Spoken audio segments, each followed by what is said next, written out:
Hello everybody. आज हम लोग पढ़ेंगे एनिमल टिश्यू।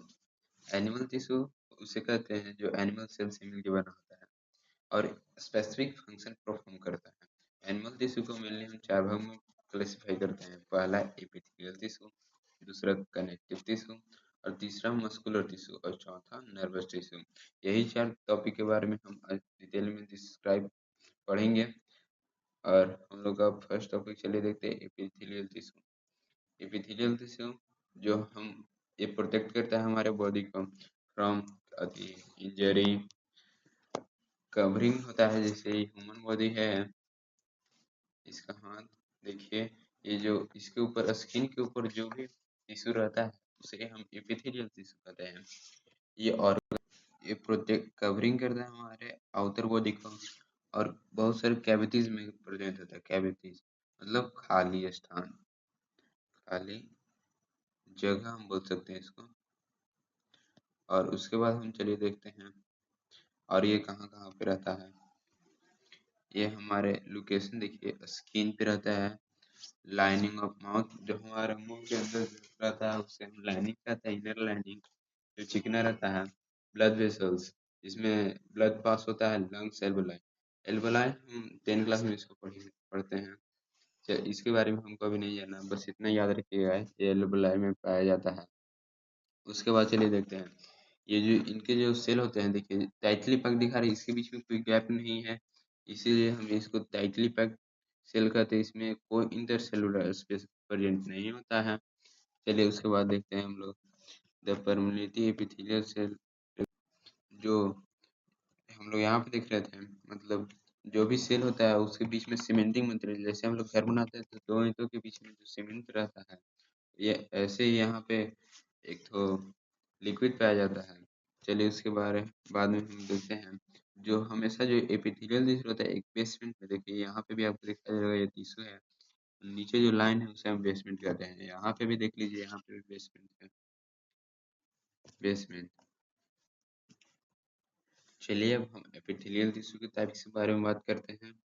पहला एपिथेलियल, जिसमें हम पहला के चीज के बारे में हम बात करेंगे वो है सिंपल स्क्वैमस, स्ट्रेटिफाइड स्क्वैमस। तीसरा columnar, ciliated columnar, cuboidal and glandular के बारे में बात करेंगे। चलिए इसके बारे में डिस्क्राइब में डिटेल में, तो हम सिंपल स्क्वैमस के देखते हैं। देखिए जो सिंपल स्क्वैमस टिश्यू होता है वो सिंगल लेयर होता है। देखिए जैसे आप पिक्चर में देख सकते हैं, ये सिंगल लेयर है, सिर्फ सिंगल लेयर, इसमें कोई डबल लेयर नहीं। ये बहुत फैट होता है और थिन भी होता है, जैसे कि हम लोग अभी देखें सेल और डिलिकेट लाइनिंग, एक लाइनिंग की तरह फॉर्म करता है। देखिए पिछले थोड़े समय पहले हम पढ़े थे कि बेसमेंट मेम्ब्रेन में पाया जाता है। जैसे कि देखिए इसके नीचे भी बेसमेंट मेम्ब्रेन है, इसके नीचे भी बेसमेंट मेम्ब्रेन है। Found in lining of blood vessel, जैसे कि ब्लड वेसल्स है तो इसकी लाइनिंग जो है इस पे भी एपिथेलियल टिश्यू पाया जाता है। अब देखते हैं transport of substance occurring through slag. इसका फंक्शन ये है कि जैसे ब्लड वेसल्स है, इसके ऊपर जो एपिथेलियल टिश्यू रहता है सेलेक्टिवली, मतलब कुछ ही सब्सटेंस को पास करने का परमिशन देता है और ज्यादा सब्सटेंस को, मतलब कि ये ब्लड वेसल्स है ये तो मतलब कोई भी सब्सटेंस इसके अंदर घुसने का अथी ट्राई करेगा लेकिन ये घुसने नहीं देगा क्योंकि ये सेमी परमिएबल मेम्ब्रेन है। चलिए इसके बाद हम स्ट्रेटिफाइड स्क्वैमस एपिथेलियम को देखते हैं।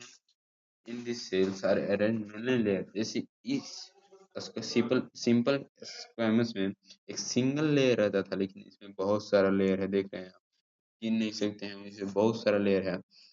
एक कहाँ इसका फंक्शन देखिए, प्रिवेंट वियर एंड टियर, मतलब स्किन है तो उस पे जो कट जाता है उसको वियर टियर में मदद करता है। मतलब हम लोग है, ये ह्यूमन बॉडी है कोई, तो यहाँ पे अगर कोई कट या इंजर्ड हो गया कोई आदमी तो इसका रिपेयर करने का काम है स्ट्रेटिफाइड स्क्वैमस का। चलिए उसके बाद देखते हैं कहाँ कहाँ पाया जाता है। फाउंड इन स्किन, स्किन में तो पाया ही जाता है, जैसा अभी हम लोग थोड़ा देर पहले देखे।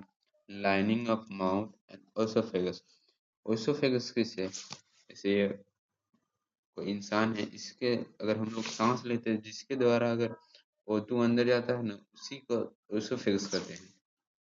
इसको हम लोग एक और नाम से जानते हैं, विंड पाइप। विंड पाइप बोलते हैं इसको, और भी बोलते हैं इसको trachea.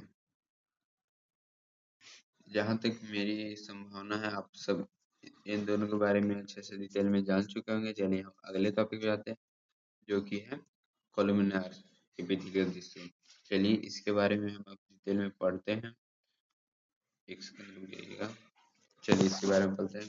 Toll killer cell found in areas absorption and secretion in inner lining. जैसे कि पिछला स्क्वामस हम लोग पढ़े थे कि जो एक बेसमेंट मेम्ब्रेन होता है, बेसमेंट मेम्ब्रेन में एक सिंपल सा ऐसा टिश्यू पाया जाता है। और लेकिन इसका कैसा है, देखिए एक बेसमेंट मेम्ब्रेन है जो कि ये है, इसके ऊपर tall like column like structure, pillar pillar देखे होंगे आप लोग घर में, वैसा ही शेप का ये होता है। और इसका काम क्या है, अब्जॉर्प्शन, मतलब अगर कोई ऐसे है, अगर सेल, देखिए अगर कोई यहाँ पे न्यूट्रिएंट रहेगा तो इसको एब्जॉर्ब करने में मदद करता है।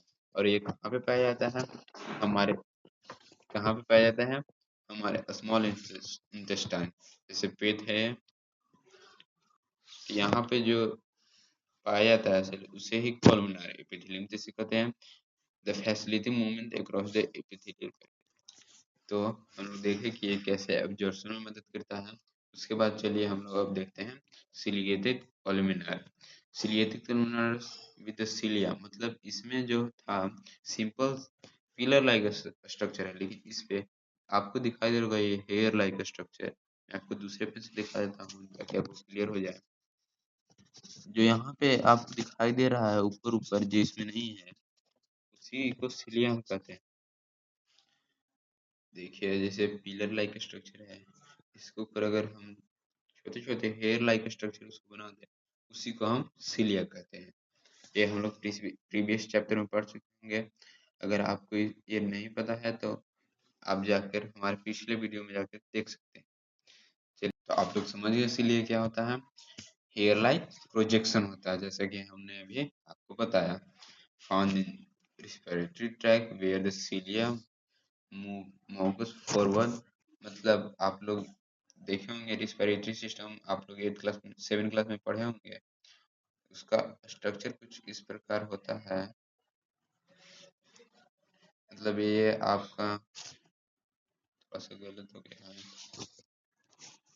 चलिए देखिए हमारे ह्यूमन बॉडी है, यहाँ पे हमारा इसको बोलते हैं नोज,